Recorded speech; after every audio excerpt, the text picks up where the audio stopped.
Pendant des années, cet homme était persuadé que Dieu n'existait pas.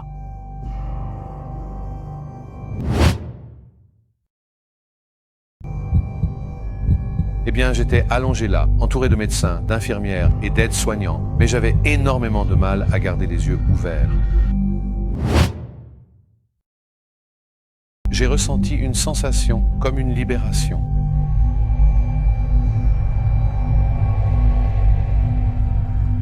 La lutte pour rester en vie était terminée. Soudain, je me suis retrouvé debout, parfaitement éveillé. Je savais que j'étais réveillé.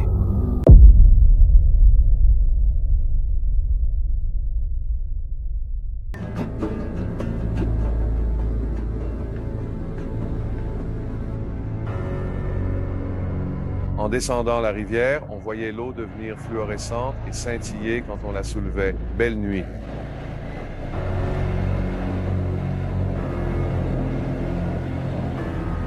Et nous sommes descendus à Riviera-Noire, qui se trouve sur le récif extérieur, et nous avons fait une halte. Et nous avons commencé à avoir des écrevisses.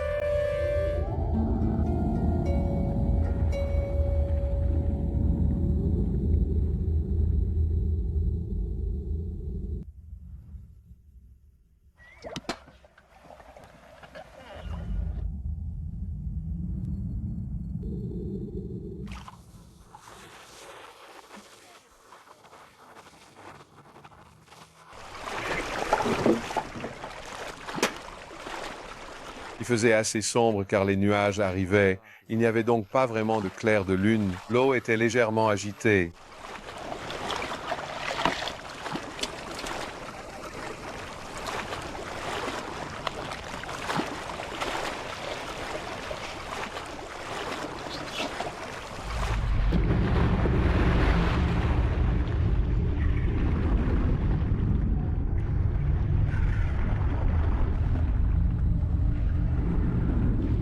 Pendant que je plongeais autour de l'île, ils m'ont appris à plonger de nuit.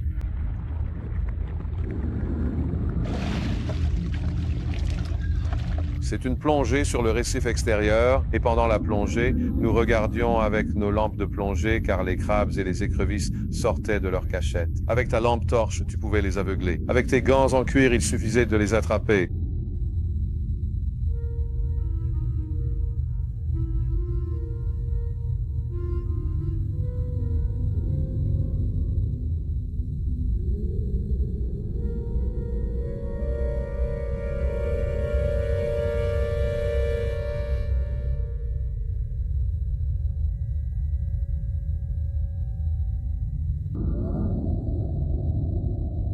Alors j'ai regardé autour de moi dans l'eau et j'ai commencé à distinguer cette méduse en forme de boîte avec des tentacules ressemblant à des doigts. Je me suis dit, bon, est-ce que c'est une méduse? Oui, ça doit l'être. Alors j'ai tendu la main et effectivement c'était une méduse. En nageant, je n'avais aucune idée que je venais juste de tendre la main et d'attraper quelque chose. Considérée comme la deuxième créature la plus mortelle pour l'homme, une méduse boîte, nommée pour sa forme, transparente et cubique, avec des tentacules en doigts. Je l'ai d'abord prise pour une seiche ou une méduse très étrange.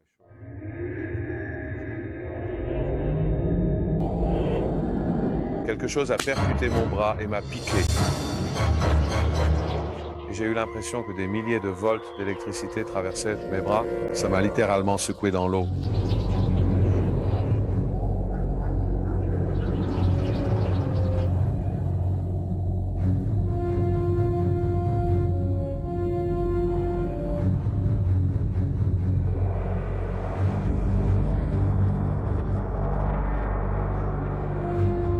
En nageant vers eux, j'ai commencé à me faire piquer par d'autres.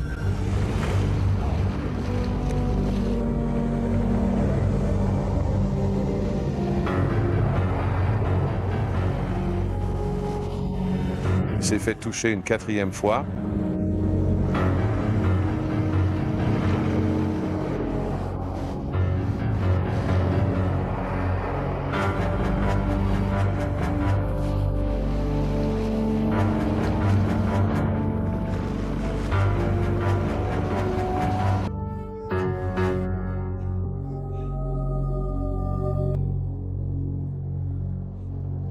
On va te sortir de là.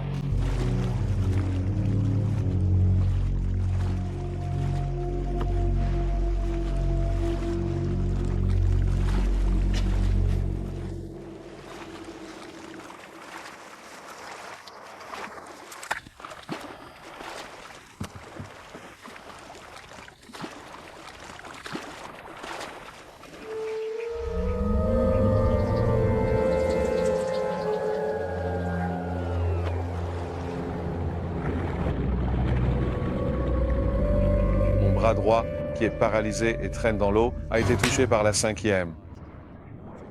En ressentant cela, je me suis dit, qu'est-ce que tu as bien pu faire pour mériter une telle punition ou un tel retour de bâton? J'ai eu un flot de souvenirs, de choses que j'avais mal faites dans ma vie. Et là, je me disais, bon, ça ne sert à rien d'y penser, que je le mérite ou non. Je suis en train de mourir. Je ferais mieux de garder la tête froide ici.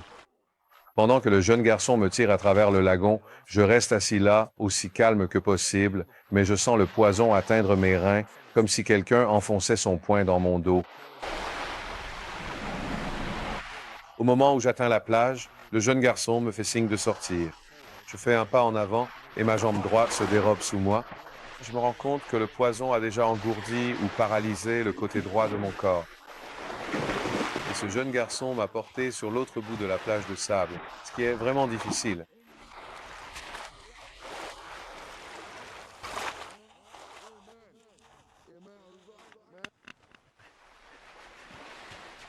Je comprends qu'il ait peur pour ses frères sur le récif.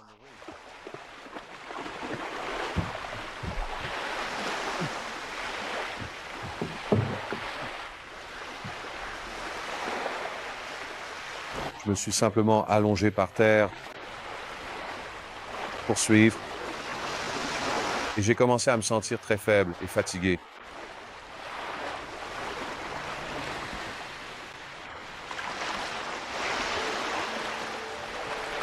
Je sens mes yeux commencer à se fermer, et alors qu'ils se ferment, j'entends une voix me parler. Elle a dit, « Fils, si tu fermes les yeux, tu ne te réveilleras jamais. » J'ai dit, « Quoi? Qui a dit ça? »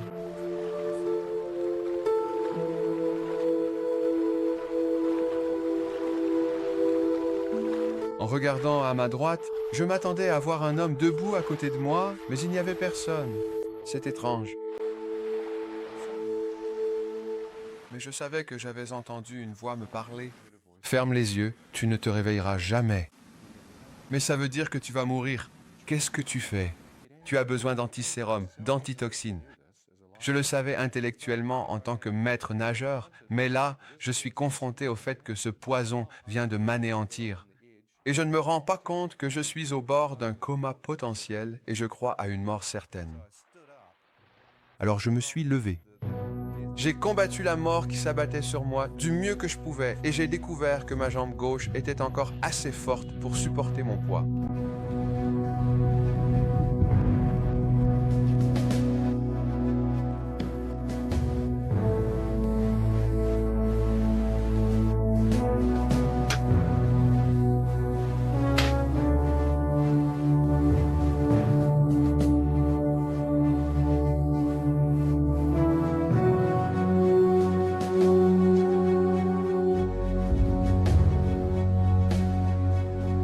M'appuyant sur ma jambe droite, tout le poids à gauche, j'ai boité sur la route en cherchant de l'aide.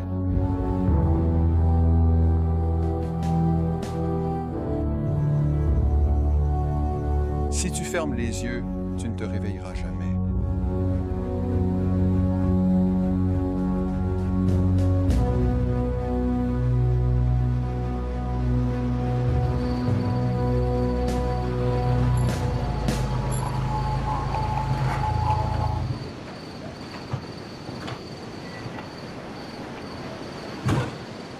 Salut tout le monde. Comment est-ce que vous allez aujourd'hui? Salut. Ça va? Comment vont les clients? Ils ont fini? Hé, regarde ce type. Oh! Encore ce surfeur ivre! Hé, aidez-moi s'il vous plaît, je vous en supplie. Emmenez-moi d'urgence à l'hôpital. T'as de l'argent? Oui, bien sûr, ne vous inquiétez pas, je paierai. Combien t'as? Que ce soit 50 ou même 100 dollars américains. Peu importe le montant. Vous buvez trop, vous, les gars.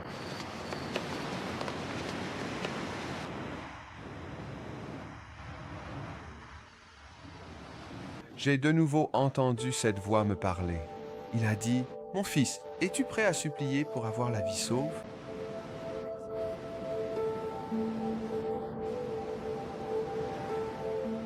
S'il vous plaît, s'il vous plaît. Ça compte bien sur toi.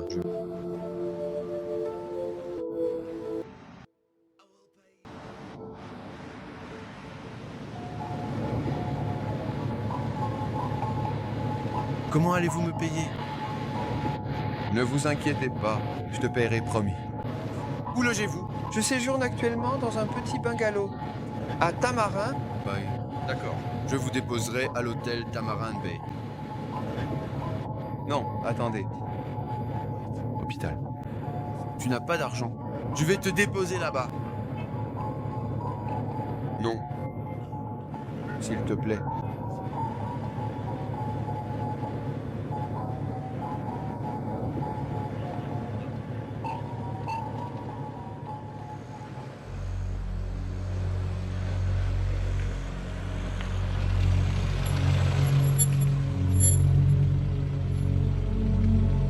D'accord. Payez-moi. S'il vous plaît, emmenez-moi vite à l'hôpital. Tu me donnes l'argent. S'il te plaît. Tu as l'argent? Non. Sortir. Non, Sortir. plus tard. Sortir. Pourquoi me fais-tu ça? Je n'arrivais pas à croire ce qui se passait.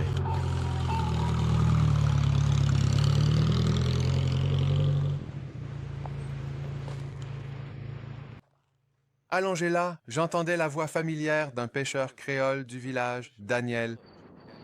Yann? Yann, que s'est-il passé? Méduse. Méduse, Je vais vous conduire à l'hôtel. et m'a porté jusqu'à l'hôtel. Les propriétaires chinois avaient fermé le bar et là, à côté de la piscine, ils sont assis à jouer au mahjong en buvant leur whisky.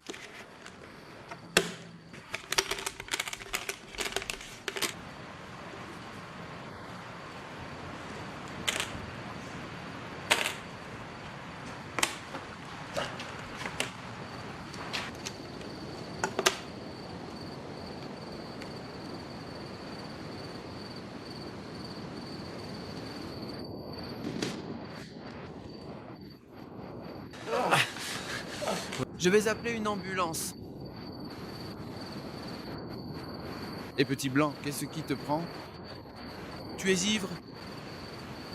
Non, non, s'il vous plaît. Un hôpital.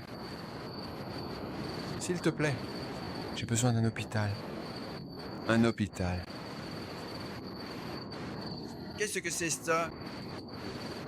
Garçon stupide. Pourquoi vous injectez-vous des aiguilles dans le bras? Je commence à avoir froid. J'ai besoin d'une couverture. J'ai froid. Ces types pensent que je suis toxicomane et que je suis presque mort.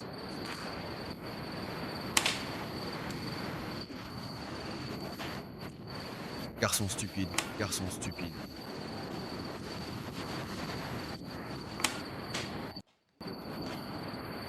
Il fait si froid.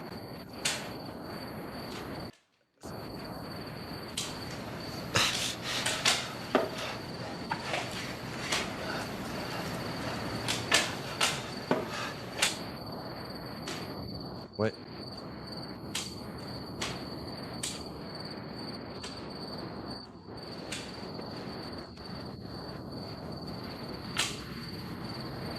Papa, voici un. Tenez, goûtez. S'il vous plaît, je vous en supplie, pourriez-vous m'aider et m'emmener avec vous? Je vous demande vraiment de bien vouloir me prendre dans votre voiture pour m'aider à sortir d'ici le plus rapidement possible, car c'est vraiment très important pour moi. Non, je pense que vous devriez attendre l'ambulance, d'accord?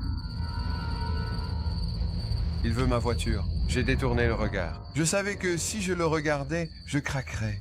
Je me suis dit, si je survis à ça, tu appartiendras à l'histoire, mon pote. J'étais furieux. Je détourne le regard en train de réfléchir à ce que je vais lui faire si je m'en sors.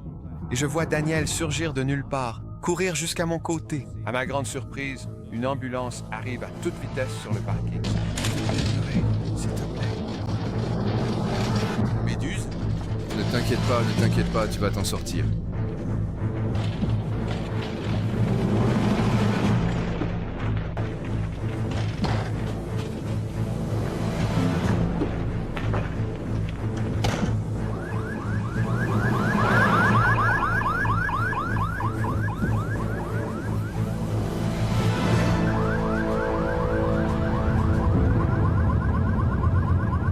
Alors que nous foncions vers l'hôpital, je commence à voir à l'intérieur de l'ambulance ce qui semble être un petit garçon aux cheveux blancs. Je vois des moments de la vie d'un gamin aux cheveux d'un blanc neige. Je réalise alors, en regardant, que c'est moi. Ce sont des passages de ma propre vie. Je me sentais très proche de la mort. Allongé là, je me dis que la mort est proche. Je suis donc allongé là, sans aucune idée de ce que je dois faire ensuite. Et je vois apparaître devant moi une vision claire de ma mère. Elle a plongé son regard droit dans mes yeux. Elle a prononcé ces mots. Elle a dit, « Yann, peu importe ce que tu as fait dans ta vie, mon fils, peu importe à quelle distance de Dieu tu peux être, si tu cries à Dieu du fond de ton cœur, Dieu t'entendra. Et Dieu te pardonnera, mon fils. » Je me suis dit, eh bien, s'il y a un Dieu, lequel ? J'en avais vu des milliers. J'avais traversé Kandy au Sri Lanka, j'étais allé à Borobudur, j'étais allé dans tellement d'endroits différents. Allongé là, je me suis dit, d'accord Dieu, si tu existes, montre-toi. Je disais, je ne croirai que si je te vois. Alors j'ai dit, montre-toi et je prierai. Rien n'est apparu. Ma mère n'arrêtait pas de dire, prie avec ton cœur. Dieu.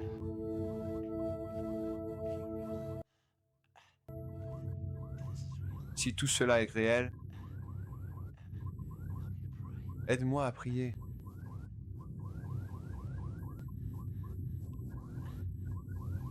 Aide-moi à me souvenir du Notre Père.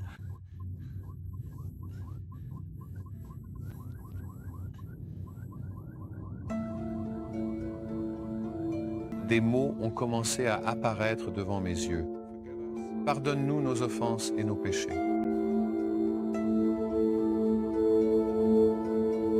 Je me suis dit, comment Dieu pourrait-il me pardonner? Je veux dire, il est trop tard.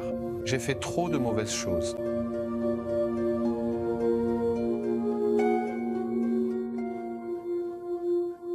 Dieu, si tu es réel, et si tu peux m'entendre, s'il te plaît, pardonne-moi.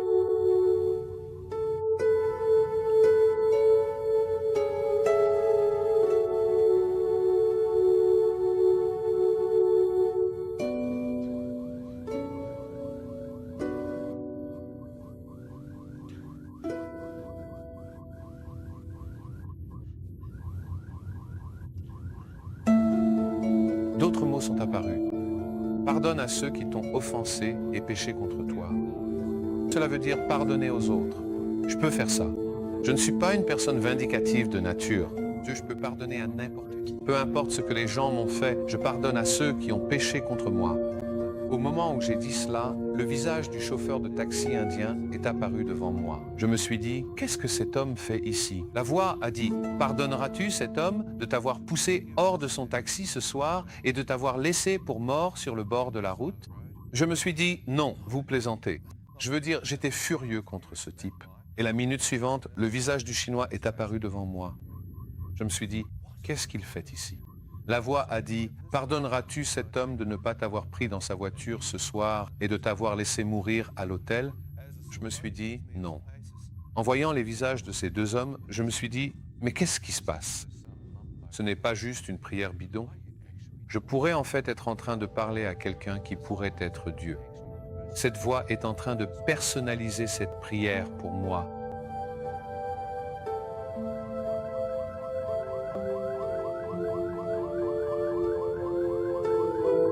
Si tu as la possibilité de me pardonner l'ensemble de mes péchés, alors je serai prêt à pardonner à ces hommes tout le mal qu'ils ont pu me faire. Leurs visages ont instantanément disparu. Les mots suivants sont venus. Que ta volonté soit faite sur la terre comme au ciel. Je me suis dit, ta volonté? J'ai toujours suivi ma propre volonté. Alors j'ai dit, Dieu, j'ai besoin de connaître ta volonté. Mais si tu peux m'aider à traverser ça, je la chercherai, je la trouverai et je te suivrai. Je t'honorerai à jamais. Alors le Notre Père m'est apparu et enfin j'en ai saisi tout le sens. Que ton règne vienne, que ta volonté soit faite. Et alors que j'étais allongé là, j'ai senti une paix incroyable s'installer en moi. Je savais, au plus profond de mon cœur, que la prière était passée de quelque chose que je faisais. Comme ces choses répétitives où l'on se lève, on s'assoit, on s'agenouille pendant la liturgie, cela avait changé radicalement, car cette fois, j'avais vraiment prié pour mon homme intérieur.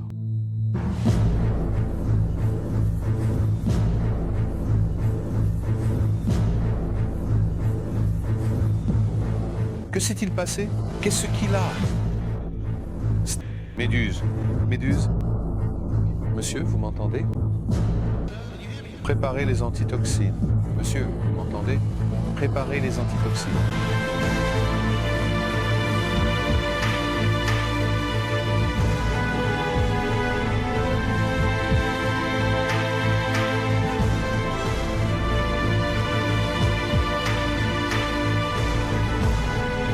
Essayez de rester éveillé. Antitoxine. D'accord.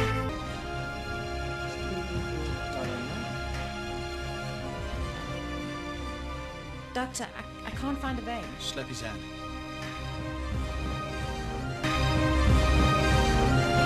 Voyez ça. Tapez-lui sur la main.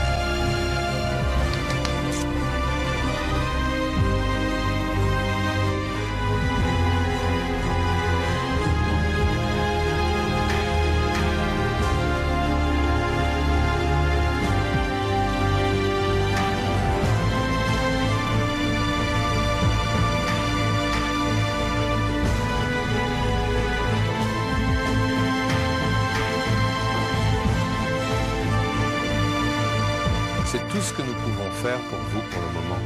Combattez le poison, combattez le poison.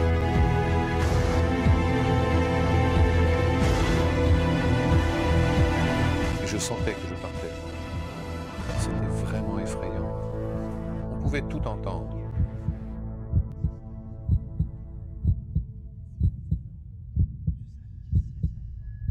Eh bien, j'étais allongé là, entouré de médecins, d'infirmières et d'aides-soignants, mais j'avais énormément de mal à garder les yeux ouverts.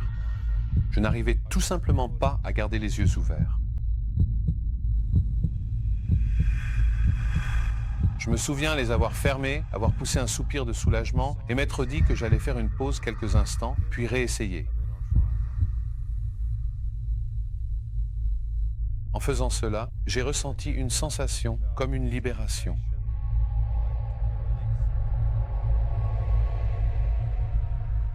La lutte pour rester en vie était terminée.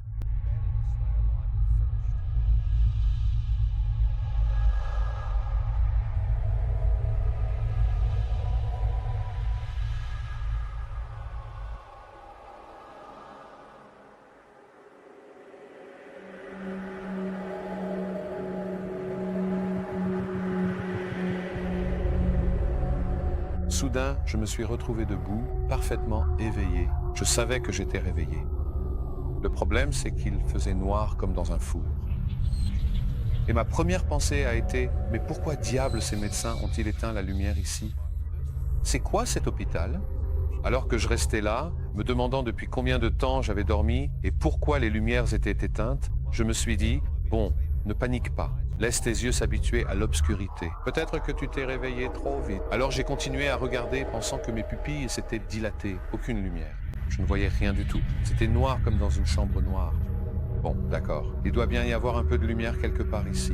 Alors je me suis retourné sur 360 degrés, cherchant à voir s'il y avait de la lumière. Je ne voyais rien du tout. Quand je suis parti vers la droite, je n'ai pas trouvé le mur. C'est bizarre.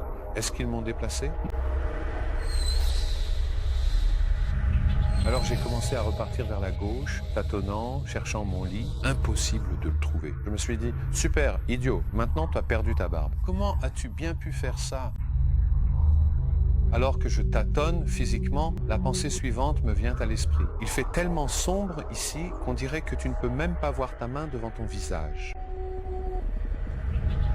Alors j'ai levé la main là où mon visage était censé se trouver et elle a semblé passer tout droit, comme s'il n'y avait aucune forme physique à cet endroit.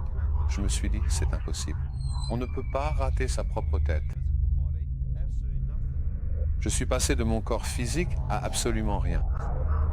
Qu'est-ce qui se passe, bon sang ? C'est comme si j'étais sorti de ma forme physique. C'est comme si j'étais transparent. Et pourtant, j'ai la sensation d'être un être humain complet, debout, ici. Yann, c'est-à-dire moi, semble se trouver ici. Ce qui s'est passé,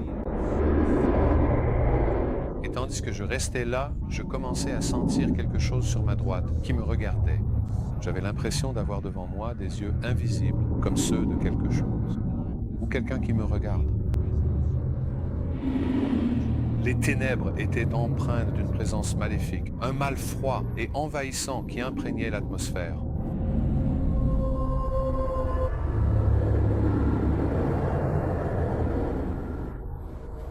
Où suis-je ?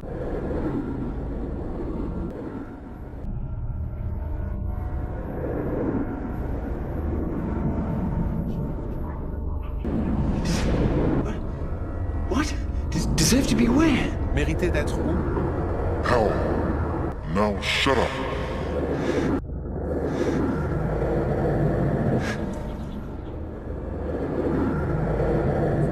Alors que je me tenais là, réalisant que je pouvais réellement être en enfer, un rayon de lumière éclatant perça les ténèbres au-dessus de moi. Au moment où cette lumière a touché mon visage, j'ai senti une présence impressionnante me traverser.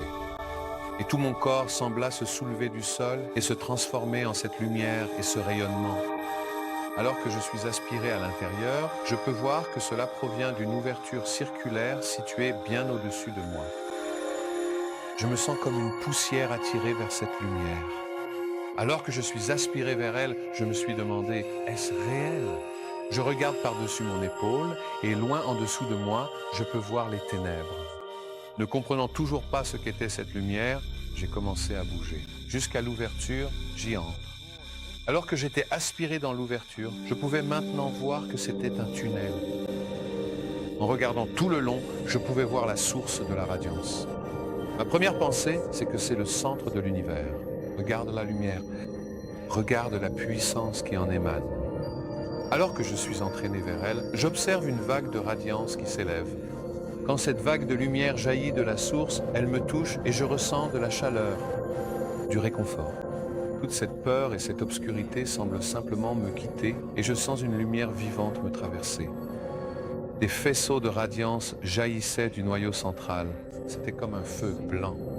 Une radiance phénoménale dans le noyau central.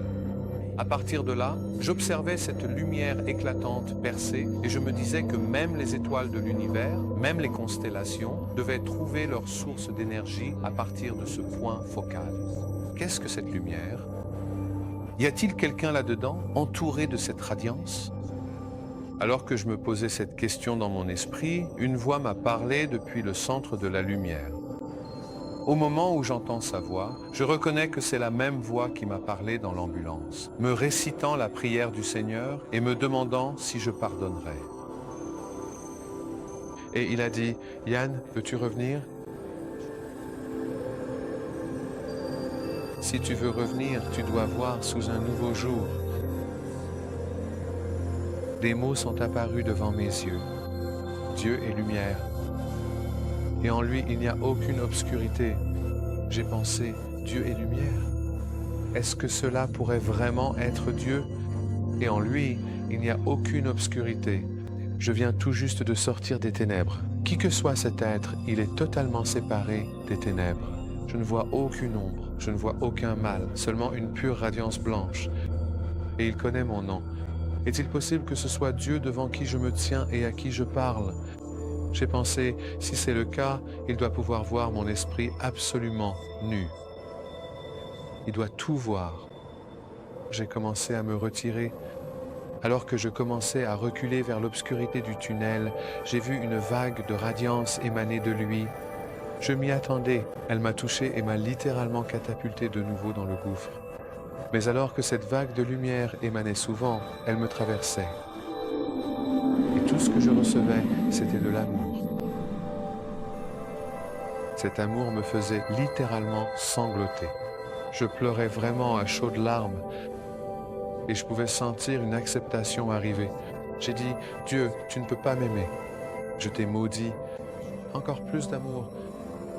J'ai dit, oh, j'ai commis toutes sortes de... Depuis, j'ai couché à droite à gauche et j'ai pris encore plus de drogue. Alors que l'amour continuait d'affluer, j'ai littéralement avoué ce que je considérais comme les choses les plus débauchées de ma vie. Alors que la lumière commençait à s'ouvrir, j'ai pris conscience qu'au centre, je commençais à distinguer quelque chose. Les pieds nus d'un homme autour de ses chevilles, des robes éblouissantes de blancheur, des vêtements, non pas des vêtements de tissu, mais des vêtements de lumière. En regardant cela, j'ai commencé à lever le visage pour voir la poitrine de l'homme et ses bras étaient étendus, revêtus de robes d'un blanc éclatant.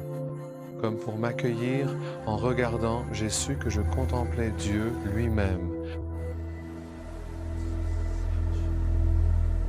On est tout simplement frappé de stupeur, on ne peut pas être préparé, il n'y a aucun moyen d'être prêt à voir cela, on est juste. Je suis resté là absolument stupéfait. Et en regardant vers sa tête, ses cheveux étaient blancs. Une lumière rayonnante semblait jaillir de son visage, se répandant littéralement, comme si tout son visage en était imprégné. On ne pouvait pas distinguer les traits de son visage, parce que la lumière était 7 à 10 fois plus éclatante que toute la lumière que j'avais vue, et elle émanait littéralement de son visage. J'ai commencé à m'avancer vers lui. Je me demandais si, en voyant simplement son visage, je saurais qui est Dieu. Alors que je me trouvais à quelques pas de sa présence, j'ai commencé à plonger mon visage dans la lumière. Et cela ne faisait pas mal aux yeux, c'était comme si on pouvait la regarder. En approchant mon visage du sien, espérant percer ce voile, alors que mon visage s'en approchait, il s'est soudainement déplacé. J'ai vu une ouverture de forme circulaire, comme une fenêtre sur l'éternité ou une porte vers l'éternité. En regardant à travers cela, j'ai vu une toute nouvelle terre s'ouvrir devant moi. C'était comme si je me tenais au seuil de l'éternité et que j'en avais un aperçu. En regardant, je pouvais voir de l'herbe avec la même lumière et la même vie qui en émanait. Je voyais des fleurs, des champs. Je savais que si je marchais sur l'herbe, cela ne l'abîmerait pas. La couleur, l'énergie et la vie qui en émanent sont incroyables. Je vois une rivière, un ruisseau d'une limpidité cristalline. Des arbres bordent ses rives, des collines ondulantes sur la gauche. Je regarde vers ma droite, des montagnes au loin, un ciel bleu, d'une clarté cristalline. Je me tiens là et je me dis, c'est le paradis. En regardant, je sais que j'appartiens à cet endroit. C'est comme si je savais que j'avais été créé par Dieu pour vivre ici. Je me suis demandé, pourquoi n'étais-je pas né ici dès le départ? Pourquoi suis-je né sur cette terre? Je savais que j'étais rentré chez moi, je savais que j'avais parcouru le monde à la recherche de cela, le paradis. Et il était là, devant moi. Je me suis dit, je suis chez moi, chez moi. Alors que je commençais à avancer, sa présence est revenue juste devant moi et m'a barré la route.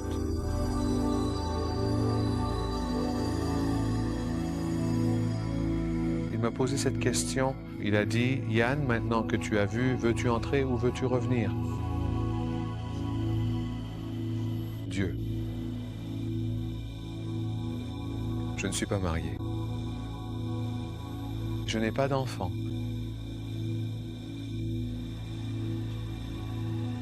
Il n'y a rien pour lequel je devrais revenir. Je ne veux pas revenir.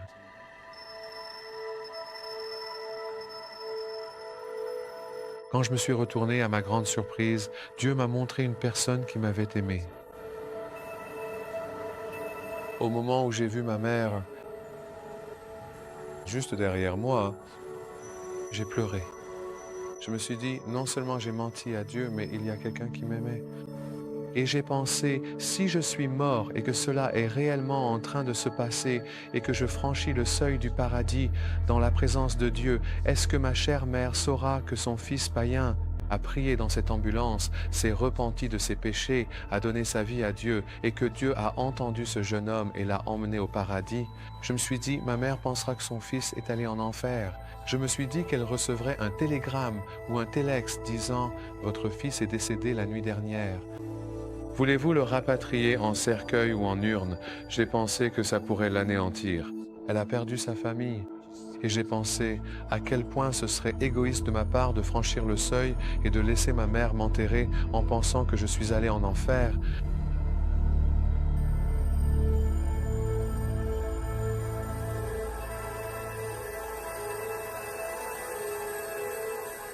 Je veux y retourner.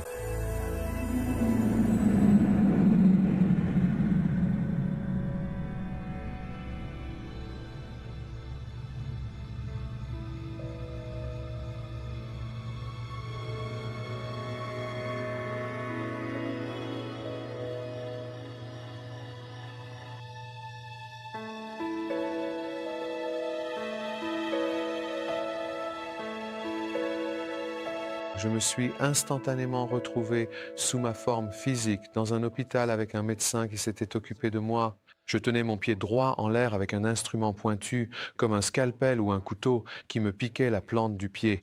Je ne sentais rien, même en le palpant comme un morceau de viande morte.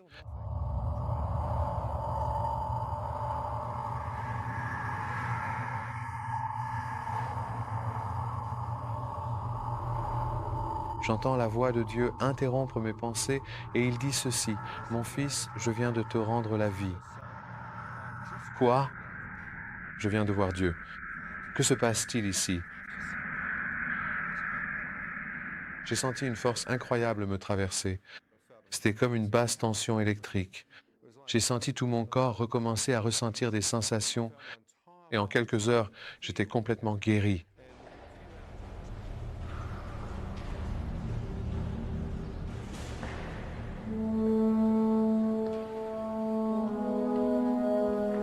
J'ai dit, mon Dieu, que suis-je devenu?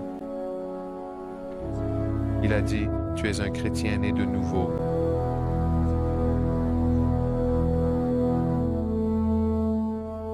Ian McCormack est aujourd'hui pasteur, ordonné au sein des Assemblées de Dieu de la Nouvelle-Zélande. Il a exercé son ministère auprès de milliers de personnes dans plus de 60 pays. C'est un diplômé en agriculture et sciences laitières de l'université Lincoln en Nouvelle-Zélande. Il est marié à Jane et ont 3 enfants, Lisa, Michael et Sarah.